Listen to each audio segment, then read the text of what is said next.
읽어드리는 말씀으로 하나님을 기억하라라는 제목으로 하나님께서 우리에게 베푸실 은혜를 확인하는 시간 되기를 간절히 소원합니다.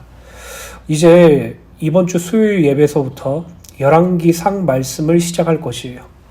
열왕기 하까지 말씀을 아마 나누게 될 것 같아요. 그렇게 되면 구약의 역사서들은 수요일 예배를 통해서 모두 다 확인했다고 말씀드릴 수 있어요. 특히 열왕기상과 열왕기하 같은 경우에는 다른 구약의 역사서들보다 중요하다고 말씀드릴 수 있을 것 같아요. 그 이유는 이스라엘 백성들이 열왕기상하를 보게 된 경위와 이 기자가 이것을 작성한 이유 때문이에요. 열왕기서의 저작 시기는 이스라엘 백성들이 바벨론에서 포로 생활하던 때에 기록되었어요. 사울의 즉위로 시작된 이스라엘 신정왕국은 사울에 이어 왕위에 오른 다윗과 그의 아들 솔로몬 시대에 하나님께서 약속하신 약속의 땅을 온전히 차지하면서 최고의 전성기를 누리게 되죠. 특히 솔로몬 시대에는 주변 나라가 모두 이스라엘과 화친을 맺고 싶어 할 정도로 강성함과 또 경제적인 번영을 누렸고, 마침내 이스라엘의 여망이었던 하나님의 성전도 건축하게 돼요. 그러나 이러한 이스라엘의 강성함과 번영은 일순간에 불과했죠. 솔로몬 사후 이스라엘은 남유다와 북이스라엘로 분열되었고, 남북 왕조가 점점 쇠락의 길을 걷다가 급기야는 북이스라엘이 아수르에 의하여 멸망당하게 되었고, 남유다마저도 바벨론에 의하여 멸망당하여 포로로서 바벨론으로 끌려 포로 생활을 하게 되었죠. 이러한 상황은 당시 이스라엘 백성들에게 한 가지 중대한 의문을 품게 되는 계기가 되었는데요. 그것은 왜 여호와 하나님의 선택된 백성이 나라를 잃고 이방 땅에서 포로 생활을 해야 하는가라는 질문이에요. 특히 이스라엘의 수도인 예루살렘은 철저하게 멸망당했고 하나님의 성전마저도 철저하게 파괴된 상황은 이스라엘 백성들에게 하나님께 대한 신앙과 자신들의 정체성에 대해서까지 회의를 갖게 만들었어요. 바로 이러한 상황에서 열왕기 기자는 이스라엘 백성들의 의문에 답을 주어 그들에게 회개하는 마음과 하나님을 경외하고 믿는 믿음과 정체성을 다시 심어주기 위하여 열왕기서를 기록한 것이에요.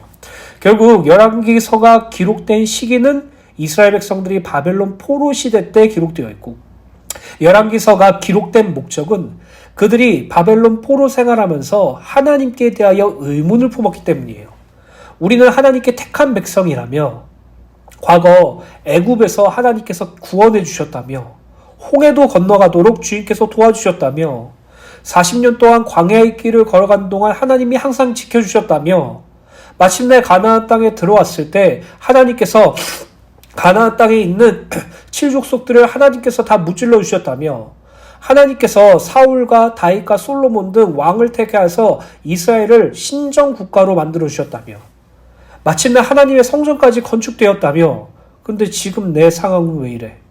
하나님이 살아계시고 하나님이 진짜 계시다면 왜 하나님의 성전은 파괴되어 있고 이스라엘은 멸망당하고 예루살렘은 초토화가 되었고 왜 우리는 이방 나라인 바벨론에 끌려와서 포로 생활해야 되냐라는 의문이에요.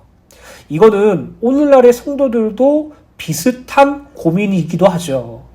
왜 나는 하나님의 자녀인데, 왜 나는 하나님께서 원하시는 일을 하는데, 나는 하나님께서 기뻐하시는 하는 일을 하려고 무던히 하는데 왜 내 상황은 이래? 왜 내 환경은 이래? 나는 정말 주를 위해서 살고 싶다고 생각하며 그렇게 살고 있는데 왜 내 삶은 항상 이래? 하나님이 정말 살아계시는 것이 맞나? 정말 구원받은 것이 맞나? 내가 지금 잘못 생각하고 있는 것이 아닌가? 이런 의문을 품는 성도들도 종종 있어요. 사랑하는 주은혜교회 성도 여러분, 여러분들의 신앙이 의문이 들 때 성경을 읽으세요. 말씀을 보세요. 이건 진심으로 여러분들에게 권면드리는 것이에요. 여러분들의 삶의 어려움과 문제 때문에 하나님에 대한 신뢰가 깨어지기 시작했다면, 여러분들이 신앙생활하면서 어렵고 힘들어서 차라리 신앙을 포기해도 좋겠다. 하나님은 나한테 도대체 왜 이러시지? 하나님은 정말 살아계시는가? 라는 의문이 진정으로 든다면요, 일단 여러분들이 무릎 꿇고 말씀 속으로 들어가세요. 그때 하나님은 반드시 응답하세요. 그렇기 때문에 열왕기 기자는 이스라엘 백성들에게, 포로 생활하고 있는 이스라엘 백성들에게 당시 그 왕정 시대 때 어떠한 일이 있었는지를 자세하고 세밀하게 그들에게 알려주는 것으로 그들이 회개하도록 하였죠. 실제로 이스라엘 백성들이 바벨론 포로 생활 중에 하나님께 다시 이스라엘로 돌아가게 해주세요라는 기도 제목보다는 우리가 예전부터 지었던 그 죄들 때문에 하나님께 너무나도 부끄럽고 슬픕니다라는 고백이 더 많았어요. 우리의 죄를 용서해달라고, 우리의 연약함을 주님께서 도와달라고 간절히 기도했던 것이 예레미야 애가에서부터 느헤미야서에도 기록되어 있고 상당히 많이 기록되어 있어요. 결국 그들은 열왕기서를 보고 자신의 조상들이 또 자신들이 어떠한 삶을 살아왔는지 조명하게 되었고, 자신들이 멸망당할 수밖에 없었던 이유가 하나님을 배반하고 하나님을 버리고 우상 숭배하고 이 땅에서 쾌락과 탐욕 속으로 살았던 자신의 모습을 성경의 말씀을 통해서 확인했기 때문에 그들은 하나님께 대한 의문이 아니라 하나님께 대한 철저한 회개가 따라왔다는 것이죠. 오늘 저와 여러분들이 이 땅에 살아가면서 삶이 괴롭고 힘든데 말씀이 없다면 여러분들의 삶은 또 비참해질 것이에요. 여러분들의 환경이 어렵고 너무나도 힘든데 내 삶 속에서 말씀이 흘러들지 않는다면 그냥 그것을 체념하게 되고 세상의 것으로 바꿔서 세상의 쾌락으로 그것을 이집고 대체하려고 한다면 여러분들은 너무나도 괴로운 삶을 살 것이에요.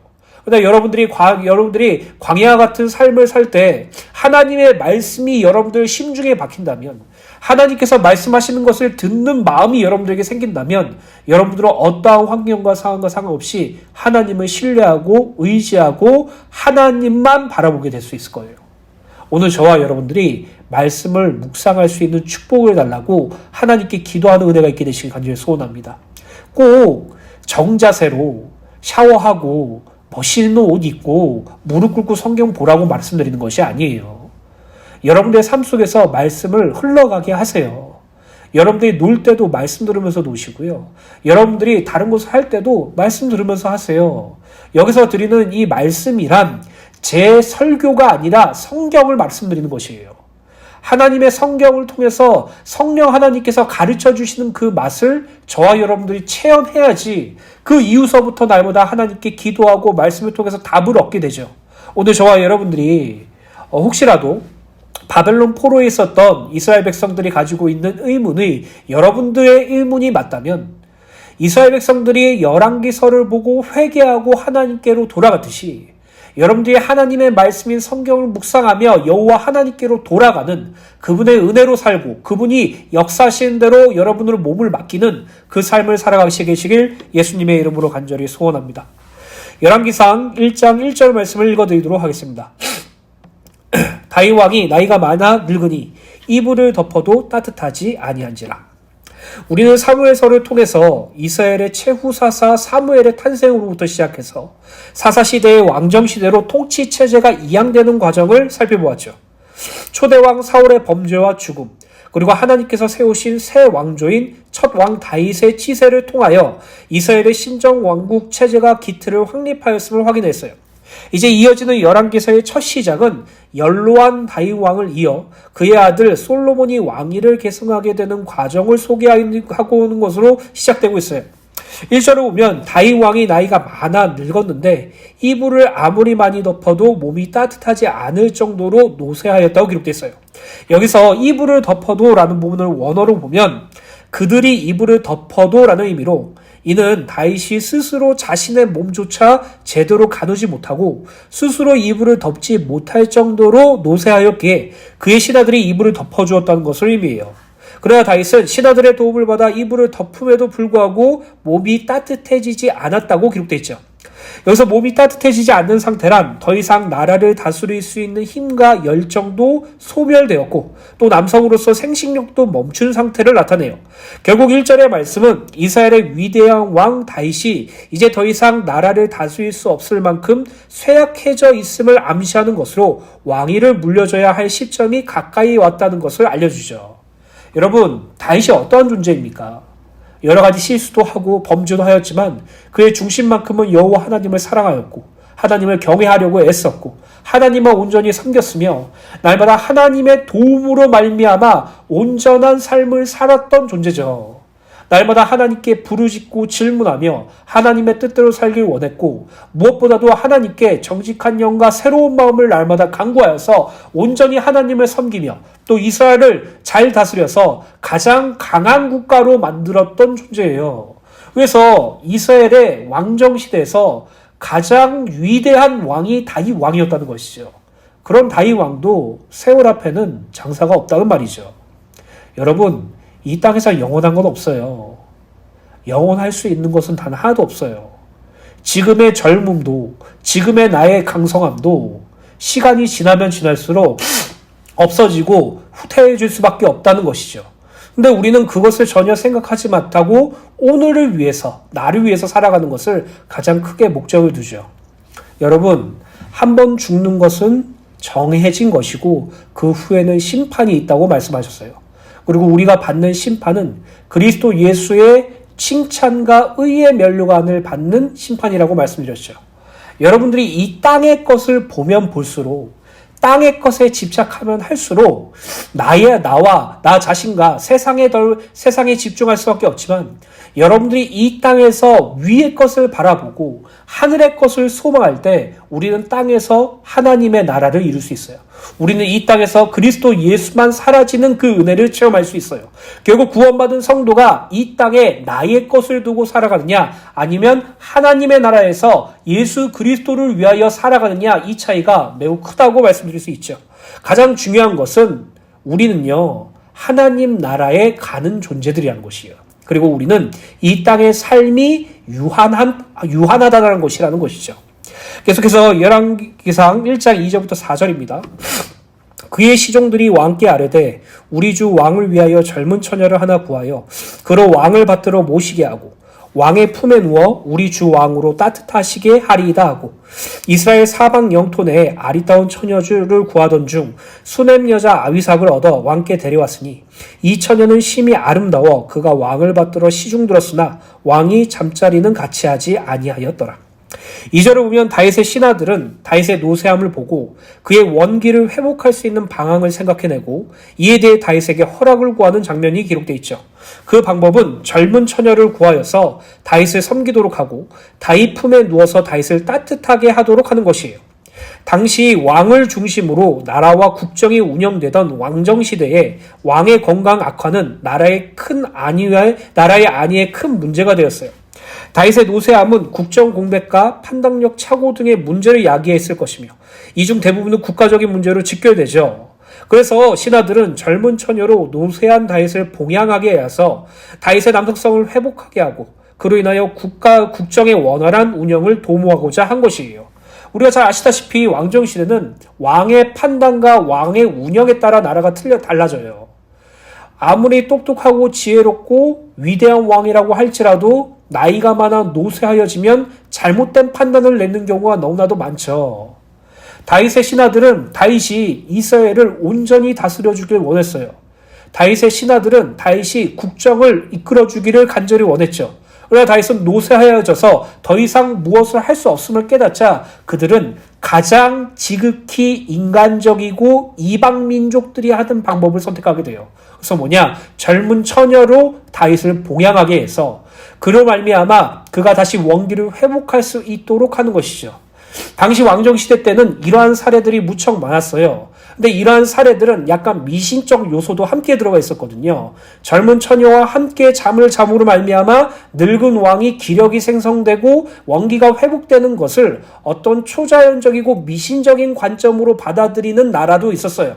이스라엘 백성들 그리고 다윗 왕의 신하들이 그러한 관점으로 했는지 안 했는지 성경에 기록되어 있지 않기 때문에 우리는 모르죠. 그러나 중요한 것은 다윗의 신하들은 다윗이 없으면 안 됐다는 것이에요.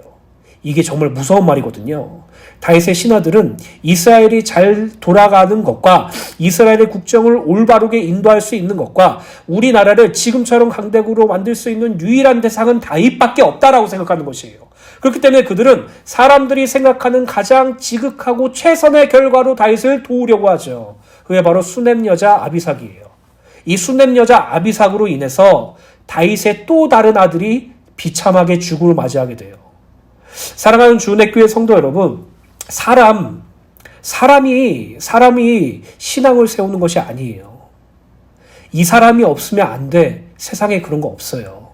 물론 육신적인 관점에서 일적인 부분이나 어떤 전문성이나 탤런트에 관한 부분들 속에선 그럴 수 있죠. 근데 하나님의 일에 대해서는 어떤 사람이 있고 없음의 차이로 하나님의 일이 능률적으로 올라가고 낮아지는 그런 일은 절대로 없어요.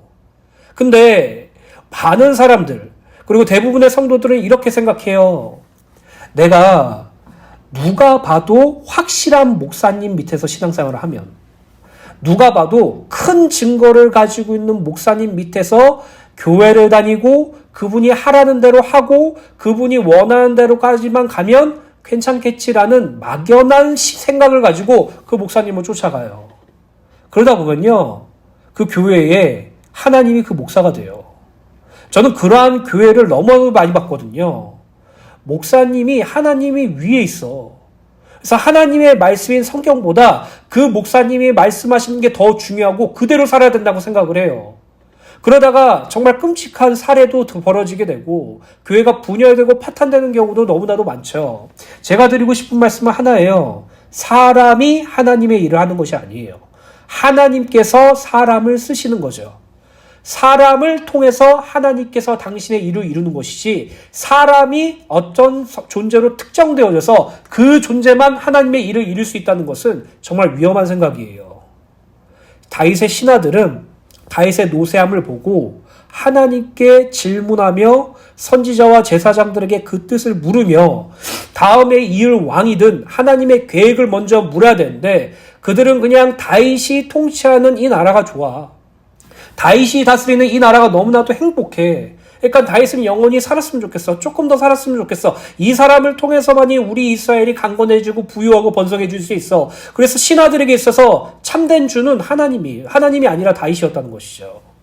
그래서 그들은 수넴 여인 아비삭이라는 존재를 다윗을 통해서 봉양하도록 하였지만, 다윗은 기력을 완전히 상실하였기 때문에 더 이상 국정이나 그런 다스림을 할 수 없었죠. 결국 다윗을 통해서 할 수 있었던 것은 아무것도 없었다는 것이에요. 그리고 이러한 사태로 말미암아 다윗의 아들인 야도니아가 반란을 일으키는 사건이 생기게 돼요. 사랑하는 주내교회 성도 여러분, 구원받은 성도가 인본주의를 쓰면 괜찮을까요? 구원받은 성도가 자기 생각과 자기 뜻이 맞다고 생각되어서 그것을 그대로 이끌고 나간다는 게 정상일까요? 아니에요. 내 뜻이 맞고 내 생각이 맞다고 하더라도 하나님 생각과 하나님의 뜻이 더 맞는 거예요. 내 뜻과 내 생각이 만약에 정답이라고 하더라도 하나님이 그거 틀렸다라고 말하면 틀린 것이에요. 베드로가 하나님 앞에 예수님께 기도를 하는데 그 식탁보에 말할 수 없는 여러 가지 짐승들을 주고 먹으라고 예수께서 말씀하실 때 베드로가 이렇게 말하죠. 주여, 그럴 수 없습니다. 부정한 음식은 먹을 수 없습니다. 라고 말할 때 예수님께서 당연하게 말해요.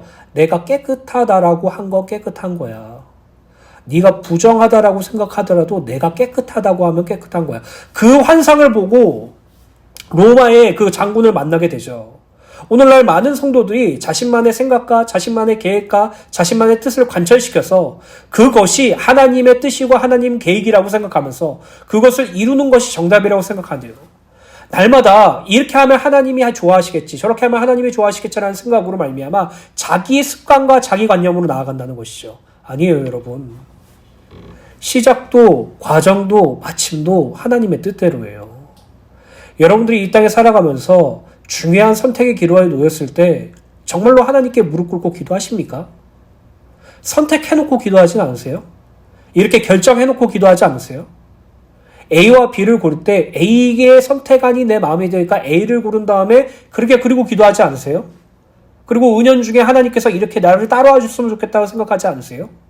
오늘 저와 여러분들이 얼마나 자기중심적인 삶을 살고 있는지, 내가 신앙생활이라고 말하면서 얼마나 자기 뜻대로 사는 것인지 날마다 말씀을 통해서 확인하셔야 돼요. 오늘 저와 여러분들이 사람 바라보지 마시고요. 이 세상에 영원한 존재도 없고 위대한 하나님께서 사용하시는 사람 중에 그렇게 예수님만큼 위대하고 뛰어난 사람은 없어요. 이 세상 모든 사람들은 똑같이 죄 아래 있고요. 하나님을 떠나서는 아무것도 할 수 없는 존재고요.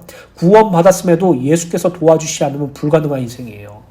그렇기 때문에 이 다윗 하나만 보고 있는 신하들처럼 어떤 목회자나 어떤 선교사님이나 어떤 대상을 바라보고 그 사람이 내 믿음과 내 신앙을 이끌어줄 것이라는 막연한 기대감 속에서 그 사람 말을 맹목적으로 따르는 우상숭배하지 마시고요. 날마다 말씀과 기도 속에서 하나님께 질문하고 뜻을 구하는 은혜가 있기를 제일 간절히 소원합니다. 어떤 분은 이러더라고요. 아니, 말씀을 읽었는데 내가 잘못된 해석으로 들어가면 어떡해요? 내가 말씀을 이렇게 읽고 이렇게 해석했는데 우리 목사님은 다르게 해석하시던데요. 여러분, 해석이 중요한 것이 아니에요. 여러분들이 말씀을 읽을 때 한 가지 확실하게 되는 작용이 있거든요. 그 작용이 무엇이냐면 성령께서 예수께서 하신 말씀들을 생각나게 해주세요. 성령께서 여러분들의 진리 가운데로 이끌어주세요. 이 세상에서 가장 위대한 교사요, 우리의 가르치는 분은 성령님이세요. 그분을 신뢰하고 날마다 말씀을 묵상하시고 그 말씀 속으로 여러분들이 들어가게 되시기를 예수님의 이름으로 간절히 소원합니다. 아까 말씀드렸듯 우리가 아는 대로 다윗은 이스라엘의 최고의 왕이었죠.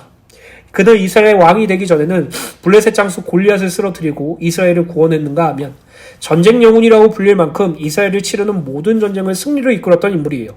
또한 왕이 되어서 분열되었던 이스라엘을 하나로 통합하였고 주변 이방 나라를 정복하여 하나님께서 아브라함에 주시겠다고 약속하신 땅을 모두 정복하는 등 실로 이스라엘 왕들 중에 전무후무한 업적을 남겼어요. 사무엘하 22장 30절을 보면 다윗이 사울의 위협과 자신의 모든 원수들이 물리친 후에 하나님께 드리는 찬송 중에 이렇게 고백해요. 내가 주를 의뢰하고 적진으로 달리며 내 하나님을 의지하고 성벽을 뛰어넘나이다 라고 고백했어요. 그러니까 그가 하는 모든 정죄들은 철저하게 하나님만 의지했다는 것이죠. 자신의 어떤 검술이나 창술이나 어떤 용병술이나 자신의 용맹함이나 자신의 카리스마로 전쟁했던 것이 아니라 하나님을 의지하면서 전쟁을 하였고 적진을 달리고 성벽을 뛰어넘었다는 것이죠. 그러나 그러한 다윗도 세월을 이기지 못하고 이제 스스로 몸도 가누지 못해 이불도 스스로 덮지 못할 만큼 노쇠하게 되면 물론 마침내는 죽음에 이르러 한 줌의 흙이 되고 말았죠. 모든 인간과 그 인생은 유한해요. 여러분, 이 땅의 삶은 무한하지 않아요. 우리의 삶은 많으면 100살이에요. 이 세상에서 영원한 것은 없어요. 그러므로 성도가 소망을 두어야 할 곳은 우리에게 유한한 삶과 허무함을 가져다주는 이 세상이 아니라 하나님의 나라라는 것을 날마다 기억해야 돼요. 그래서 모세는 이렇게 고백하죠. 시편 90편부터 10절부터 12절에 보면 모세의 시인데요. 이렇게 고백합니다. 우리의 연수가 70이요 강건하면 80이라도 그 연수의 자랑은 수고와 슬픔뿐이요 신속히 가니 우리가 날아가나이다. 맞는 말이죠. 우리의 삶이 70, 80, 90, 100, 120 이렇다고 할지라도 그 연수의 자랑은 수고와 슬픔밖에 없어요. 그리고 그것마저도 신속하게 가요. 우리가 날아가는 것처럼 가죠. 11절에 누가 주의 노여움을 능력을 알며 누가 주의 진노의 두려움을 알리이까 우리에게 우리 날 계수함을 가르치사 지혜로운 마음을 얻게 하소서. 내가 지금 살아가고 있는 이 현재 속에 나를 위한 삶이 아니라 하나님의 뜻대로 삶을 살 수 있도록 지금 내 삶을, 내 과거를 돌아보고 내 지금을 바라보고 내 미래를 바라보며 하나님만 의지하고 하나님을 위하여 살 수 있도록 지혜로운 마음을 얻게 하소서라고 모세는 고백하죠. 그렇다면 모세가 말하는 지혜로운 마음이라는 것은 정확하면 무엇입니까? 전도서 12장 1절부터 7절 말씀 현대인의 성경입니다. 너는 아직 젊을 때 곧 고난의 날이 오기 전에 아무나게 없다고 말할 때가 되기 전에 너의 창조자를 기억하라. 쉽게 말하면 늙어서 후회하지 말고 지금 너의 삶 속에서 여호와 하나님을 기억하라라고 말하는 것이에요. 여러분, 해야 될 것도 많고 하고 싶은 것도 많죠. 해야 될 것과 하고 싶은 것 중에 날마다 신앙생활이 걸려요. 신앙생활을 배제하면 더욱더 잘하고 더욱더 기쁠 수 있을 것 같아요. 그때 하나님을 기억하세요. 그때예요, 그때. 여러분들의 삶이 육신의 삶이 너무나도 좋아서 거기에 퐁당 빠져서 이대로 살면 좋을 것 같아, 이대로 쭉 살고 싶어 라고 생각하는 그때 후회하지 말고 하나님만 기억하세요. 그 은혜를 날마다 누리게 되시길 간절히 소원합니다. 내가 너무 늙어 해와 달과 별이 보이지 않고 슬픔이 떠날 날이 없을 때 그를 기억하려고 하면 늦을 것이다. 그때에는 너를 보호하던 팔도 떨 것이며 지금의 강한 너의 다리도 약해질 것이다. 그리고 이빨이 거의 다 빠져 음식을 잘 씹지 못할 것이며 눈은 어두워서 보지 못할 것이다. 귀는 어두워서 거리에서 들려오는 소리들을 듣지 못할 것이며 음식을 씹는 소리가 적을 것이다. 그리고 깊은 잠을 자지 못할 것이며 음성도 떨릴 것이다. 그때 너는 높은 곳을 들어야 할 것이며 걷는 것도 위험할 것이다. 머리는 온통 휘어지고 거동하기가 불편해서 몸을 제대로 끌고 다닐 수 없을 것이며 모든 의욕과 정력은 살아갈 것이다. 그렇게 되면 결국 너의 조객들이 내 집을 찾아들 날도 멀지 않을 것이다. 은줄이 끊어지고 몸이 모든 기능이 정지되며 육체의 본래 흙으로 돌아가고 영은 그것을 주신 하나님께로 돌아가기 전에 너의 창조자를 기억하라. 솔로몬이 한 고백이에요. 이방 여인들을 사랑해서 우상 신전을 짓고 하나님께서 2번이나 나타나셔서 돌이킬 것을 요구하셨지만 철저하게 무시하며 그 젊은 날의 사치와 향락과 범죄로 말미암아 하나님을 완전히 떠났던 솔로몬이 늙어서 후회와 헛됨 속에서 내가 추구했던 그 모든 육신적인 것들이 다 헛된 것들이었던 것을 철저하게 깨닫고 이제 이 전도서를 읽을 사람들에게 말하는 것이에요. 지금 하나님을 기억해. 지금 너의 삶 속에서 하나님을 바라봐. 지금 너의 삶 속에서 날마다 하나님만 신뢰해라고 말하고 있는 것이에요. 오늘 저와 여러분들이 이 땅에 살아가면서 지금 여러분들의 현장 속에서 하나님을 기억하는 은혜가 있게 되시기를 간절히 소원합니다. 성령님께 날마다 무릎 꿇고 기도하세요. 성령님께 날마다 되뇌이세요. 성령님 나를 도와주세요. 성령께서 나의 육신의 것을 죽여주세요. 성령께서 날마다 나를 이끌어주시고 내가 성령님만 따라갈 수 있도록 은혜를 내려주세요. 하나님의 뜻을 알 수 있도록 도와주세요. 여러분의 삶 속에서 24시간 날마다 무시로 기도하셔야 돼요. 그것이 여러분의 삶 속에서 날마다 호흡하는 기도지.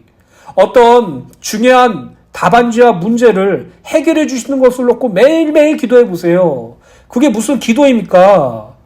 오늘 저와 여러분들이 날마다 하나님의 뜻과 하나님의 목적 속에 들어가기를 간절히 소망하며 지금 내가 하나님을 기억할 수 있도록 성령님의 도움을 구하세요. 전도서 12장 13절 14절입니다. 이것이 솔로몬의 결론이죠. 이제 모든 것을 다 들었으니 결론은 이것이다. 하나님을 두려운 마음으로 섬기고 그의 명령에 순종하라. 이것이 사람의 본분이다. 선하건 악하건 하나님은 우리가 하는 모든 일을 은밀한 것까지 다 심판할 것이다. 솔로몬이 하나님을 기억하라라고 말하는 그 결론은요. 단순히 하나님을 생각하고 기억하라는 뜻이 아니라 하나님을 두려운 마음으로 섬기고 경외하고 하나님의 말씀에 순종하라는 것이죠. 그것이 사람의 본분이라고요. 그리고 오늘날 구원받은 성도들은 하나님이 우리와 연합됨으로 말미암아 하나님과 함께하는 삶을 살게 되었고 또 하나님께서 우리 안에서 활동하셔서 우리에게 마음을 주시고 행동할 수 있는 힘까지 주시는 그 은혜 속에 들어가 있죠. 그렇기 때문에 우리는 날마다 하나님을 더욱더 경외하여 섬기기를 소원하고 나의 연약한 부습을 하나님께 내려놓으며 날마다 하나님만 의지해야 되는 것이 이 땅에서 지금 젊은 날에 하나님을 기억하는 것이에요. 히브리서 9장 27절부터 28절입니다. 새 번역입니다. 사람은 단 한 번 죽게 될 마련이고 그 뒤에는 심판을 받게 됩니다. 그리스도께서도 단 한 번 당신 자신을 제물로 바치셨습니다. 그러나 많은 사람의 죄를 없애주셨고 다시 나타나실 때에는 그리스도 예수께서 재림하실 때에는 인간의 죄 때문에 다시 희생 제물이 되시는 일 없이 당신을 갈망하고 있는 사람들에게 구원을 가져다 주실 것입니다. 이 땅에서 그리스도 예수께서 다시 오실 것을 기다리고 완전한 구원을 갈망하는 그 삶, 그것이 바로 우리가 이 땅에서 사는 하나님을 기억하는 삶이라는 것을 기억하시길 간절히 소원합니다. 또 빌립보서 3장 17절부터 21절입니다. 형제들아 너희는 나와 함께 나를 본받으라. 그리고 너희가 우리를 본받은 것처럼 그와 같이 행하는 자들을 눈여겨보라. 내가 여러 번 너희에게 말할 거냐. 이제도 눈물을 흘리며 말하노니 여러 사람들이 그리스도의 십자가의 원수로 행하느니라. 빌립보 교회에 어떤 문제가 있습니까? 혼합주의가 있었죠. 빌립보 교회 성도들은 자신의 신앙을 세상의 것과 같이 가지고 가려고 노력했어요. 빌립보 교회 성도들은 이 땅의 삶을 최우선으로 가지고 있었죠. 그래서 그들의 마침 19절에 그들의 마침은 멸망이고 그들의 신, 그들의 우상은 배, 자기의 욕구와 욕망이고 그 영광은 그들의 부끄러움에 있고 땅의 일을 생각하는 자라고요. 땅의 일을 생각하는 성도는요, 이 땅에서 정말 가장 비참하고 불쌍한 성도라고 말씀드릴 수 있어요.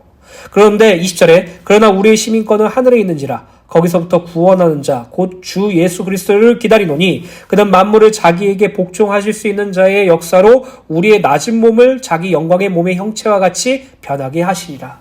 너희들은 땅의 것에 집중하는 존재가 아니야. 너희 것은 땅의 것을 생각하는 존재가 아니야. 너희들의 주는 너희들의 욕구와 쾌락과 세상의 행복이 아니라 하나님이야. 그렇기 때문에 잘 생각해봐. 너희들의 본향, 너희들의 소속이 어디야? 너희들은 이 땅이 너희들의 소속이 아니라 하나님의 나라가 너희의 소속이야. 그래서 너희들은 하늘 시민권자라는 것이야. 예수께서 다시 이 땅에 오실 때 너희들을 완전하게 구원하실 것이야. 그것을 바라보고 소망하는 것이 지금 이 시간 너희들이 가져야 될 신앙이라고 말하고 있는 것이에요. 고린도서 3장 1절부터 4절입니다. 그러므로 너희가 그리스도와 함께 다시 살리심을 받았으면 위의 것을 찾으라. 거기는 그리스도께서 하나님 우편에 앉아 계시니라. 위의 것을 생각하고 땅의 것을 생각하지 말라. 이는 너희가 죽었고 너희 생명이 그리스도와 함께 하나님 안에 감추어졌으니라. 우리의 생명 대신 그리스도께서 다시 나타나실 때 너희도 그와 함께 영광 중에 나타나니라. 성도의 소망은 그리스도께서 다시 오시는 것이에요. 이것을 절대로 부정하지 마세요. 성도의 소망은요, 이 땅에서 성취되지 않아요. 전도를 100명, 1000명 한다고 그 소망이 성취되는 것이 아니에요. 이 땅에 복음화가 되는 것이 여러분들의 진짜 소망이 아니에요. 우리에게 있어서 진짜 소망은요, 예수님이 다시 오시는 것이에요. 그분이 다시 오셔서 우리를 완전히 구원하시는 것이에요. 그게 성도가 가져야 될 참된 소망이에요. 아니라고요? 성경 읽으세요. 하나님께서는 우리에게 참된 소망을 그것으로만 허락해 주셨어요. 그것을 위하여 전도와 선교하는 것이죠. 오늘 저와 여러분들이 제발 여러분들이 이루어 놓을 수 있는 것을 만족감으로 느끼면서 그것을 신앙생활 하려고 하지 마세요. 여러분들이 달성하고 성취할 수 있는 그 목표를 붙잡는 것에 기뻐하면서 신앙생활 하려고 하지 마세요. 우리의 신앙은 우리가 붙잡거나 우리가 성취할 수 있는 그런 부류가 아니에요. 하나님께서 하시는 것이에요. 오늘 저와 여러분들이 자기 이유와 자기의 어떤 이룸에 취해 있지 마시고 그리스도 예수만 바라보게 되시기를 예수님의 이름으로 간절히 축원합니다. 결론입니다. 이사야서 40장 6절부터 8절 말씀, 너무나도 우리가 잘 아는 말씀이죠. 말하는 자의 소리여 이르되 외치라. 대답하여 내가 무엇이라 외치리까 하르되 이르되 모든 육체는 풀이요 그의 모든 아름다움은 들의 꽃과 같으니 푸른 마들고 꽃이 시들면 여호와의 기운이 그 위에 불미라. 이 백성은 실로 풀이로도다. 푸른 마르고 꽃은 시드나 우리 하나님의 말씀은 영원히 서리라 하라. 맞죠? 이 세상에 영원한 건 없어요. 이 세상에 그 어떤 것도 유한함을 벗어날 수 없어요. 이 세상에 영원한 건 단 하나도 없어요. 근데 영원한 건 딱 하나 있어요. 하나님의 말씀이에요. 하나님의 말씀. 하나님의 말씀만이 영원한 것이에요. 그렇다면 이 하나님의 말씀이라는 이 개념이 무엇이에요? 너무 그 개념이 크잖아요. 하나님의 말씀 영원해. 그래, 근데 그 하나님의 말씀이 뭔데? 도대체 영원하신 하나님의 말씀의 내용이 뭔데? 라고 물어보신다면 베드로전서 1장 23절부터 25절입니다. 너희가 거듭난 것은 썩어질 씨로 된 것이 아니요 썩지 아니할 씨로 된 것이니 살아있고 항상 있는 하나님의 말씀으로 되었니라. 너희들이 구원받은 것은 이 세상의 기준으로 구원받은 것이 아니고 부활이고 생명의 신 그리스도 예수로 말미암아 항상 살아있는 영생의 축복을 받았고 그것이 하나님의 말씀이야 라고 말하면서 24절에 그러므로 모든 육체는 풀과 같고 그 모든 영광은 풀의 꽃과 같으니 풀은 마르고 꽃은 떨어지되 25절 말씀입니다. 오직 주의 말씀은 세세토록 있도다 하였으니 너희에게 전한 복음이 곧 이 말씀이니라. 영원하신 하나님의 말씀이 뭐라고요? 그리스도 예수의 복음이라고요. 여러분들이 이 땅에 살아가면서 굳건히 붙잡아야 될 말씀이 뭐라고요? 그리스도 예수의 복음이라고요. 여러분들의 실력도 아니고 여러분들의 노력도 아니고 여러분들의 성취도 아니라 그리스도 예수의 복음만 영원해요. 그 복음이 우리 안에 들어와 있어요. 그 복음이 우리와 함께 가고 있어요. 그 복음이 우리를 이끌어가고 있어요. 제발 여러분들의 구원을 허투루 보지 마세요. 제발 여러분들의 구원을 과정으로 보지 마세요. 제발 예수 그리스도의 복음을 아무것도 아닌 것처럼 여기고 그냥 눈에 보이고 손에 잡을 수 있고 내가 이룰 수 있는 것을 취해서 그 삶을 살아내지 마세요. 영원하신 하나님의 말씀, 그리스도 예수의 복음만이 우리를 완성시킵니다. 그 복음이 여러분들의 삶 속에서 날마다 흘러들어가시길 예수님의 이름으로 축원합니다.